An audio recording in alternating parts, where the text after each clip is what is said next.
First, here's Howard Yu, a professor of management and innovation at IMD Business School. He told me why Airbnb is listing. One of the big concerns for casual observers right now, the hospitality industry is being hammered by COVID-19 and timing may not be right. But if you're looking at the market reaction right now, the market pretty much have looked past the COVID-19 crisis already. If anything, investors are paying much more attention about the post-COVID recovery.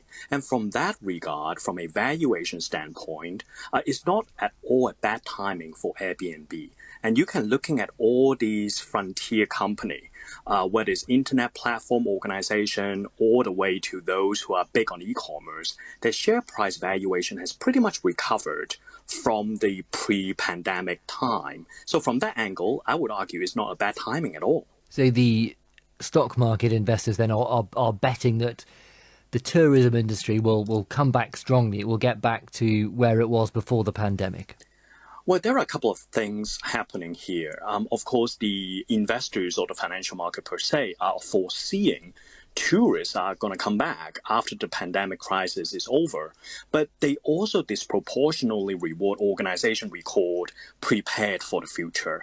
And that really came out from the research coming out from IMD. We measure company how ready they are for the future, and Airbnb basically top every single category we measure when they're prepared for the shift of consumer behavior, for the new travel habits, all the way to consumer experience. And I think this is why you see the investor are paying disproportional premium right now in driving up the valuation of this company. Airbnb made a profit in the most recent quarter, didn't it? How did it manage to do that, given so many travel and tourism companies have had an absolutely terrible time of it? I mean, this is really interesting, the way Airbnb facing the crisis. If anything, they're using the crisis time to get themselves lean. I mean, they slash all these marketing dollar, right? They stop paying advertisement on Google and saving something in the range of $500 million. And in that regard, they plow back this investment to the consumer experience on the website. They do not completely go, zero on revenue per se.